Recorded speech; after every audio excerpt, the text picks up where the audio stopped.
When you watch basketball, you're watching professionals play. With professional means eating right, taking care of your body, being on time. When you don't do those things, you can't be the talent that you need to be. And it's so funny nowadays. They give these guys, when I mean these guys, like this new generation of athletes, they give them so much time. They didn't give Melo that enough time. They didn't get D Wade that amount of time. They didn't get LeBron James that amount of time. Like it was now, do now, be now, change now. But now this new generation of athletes, like take 5 years to get to where they need to get to. From that standpoint, I wouldn't say bust, but I would say not living up to your potential. Bro, it's been 5 years. Lock the fuck in, dog. You got to respect the game, bro. The other day, and I can't remember if I said this on this channel or the main channel, but the other day I said, I think we are reaching the point where young NBA players are making too much money too soon.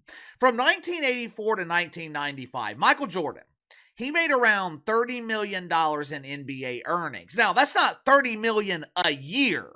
He made $30 million over the span of 10, 11 years.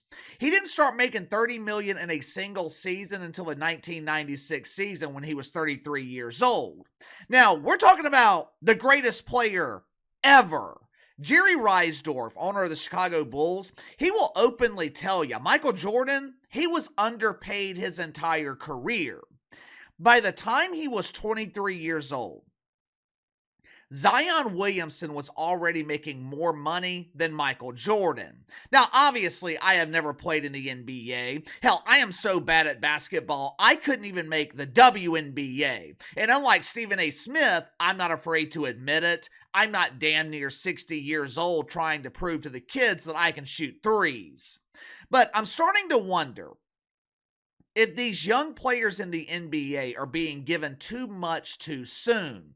I'm starting to wonder if the money is making them soft, if the money is eliminating their drive, their ambition to be great. Patrick Beverly, he didn't want to say it, but I will. Zion Williamson is a bust. Well, Casey, that's not true. Zion's a two-time All-Star. He made the All-Rookie team. Zion is a very accomplished player.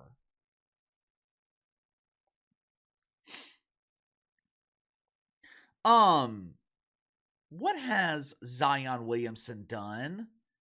What has he won? This is year 6. This is the year where we are supposed to be talking about Zion taking the next step.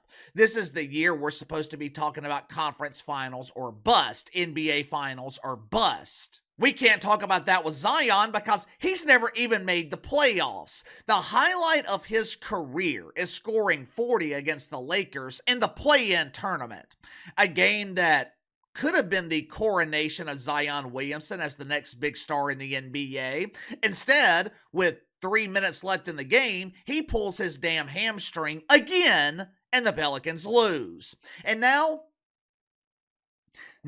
it is all but over for Zion Williamson. If you haven't already, make sure to like and subscribe. You can follow me on Twitter at KC_BTL84. Happen to stumble upon this video, be sure to check out my main channel, Behind the Line. Link to the main channel in the description below. Going into the NBA draft, Zion Williamson, he was being hyped as the next LeBron James. This kid is amazing! We've never seen anything like him! 6'6", he weighs 285 Lizzos. This big fucker can jump out of the building!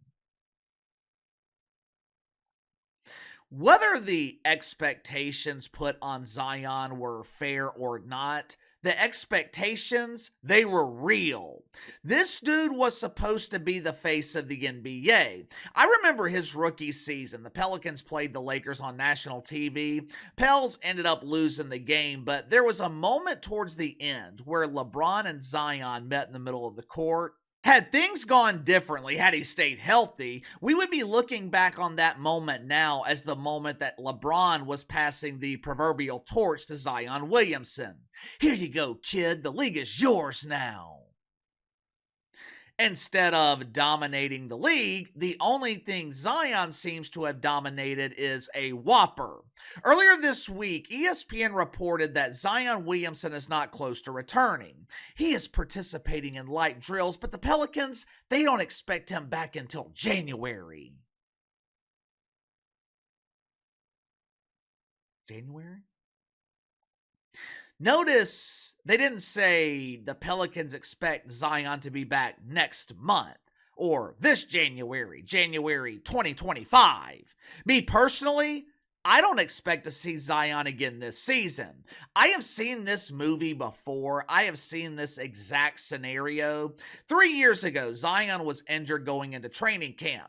Pelicans, they were telling the fan base, hey there, friends, Zion's going to be ready to play opening night. This season's going to be great. Know how many games Zion played that season? 0. And even when he's on the court, Zion Williamson's not a star. He's not special. He can get you 22 and 5 every night, but there's dozens of players in the NBA that can do that. If you listen to national media, you would think this dude was an automatic double-double or a triple-double threat. I've watched him play for the past 6 years. There is nothing special about Zion Williamson. Towards the end of the clip, Patrick Beverly, he highlighted what I believe is the biggest problem. He said, you gotta respect the game. Zion Williamson has no respect for the game because he's never had to work for it. He was able to dominate in high school and college based on natural talent. When he got to the NBA, he hadn't developed a work ethic. He never developed habits. He never adopted the lifestyle needed to stay in shape. And he never had to because the Pelicans just handed him $44 million at 19 years old. Then they turned around and handed him almost $200 million at 23 years old. I wonder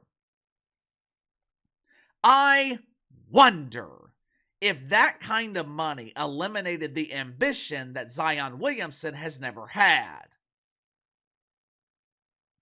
You know, if I were the Pelicans, I would just let Zion walk at the end of the season. Well, that is insane. They should at least try to trade him. Why? Trade him where? No one wants him. The expected return for Zion is a first-round pick. Plus, the Pelicans, they would have to accept other salaries in return. If they can let him walk at the end of the season, it would clear almost $40 million in cap space. You could let him walk for free. But whether you trade or release him, you got to get Zion out of the building. You got to get his mentality out of the building. Because the Pelicans, they are dangerously close to losing this fan base in New Orleans. And the Pelicans fan base, it was already damn near non-existent. But what would you do? What would you do about this if you were the Pelicans? Would you try to trade Zion? Would you release him at the end of the season? Or would you keep him through the rest of his contract and hope he becomes the star that everyone expected him to be?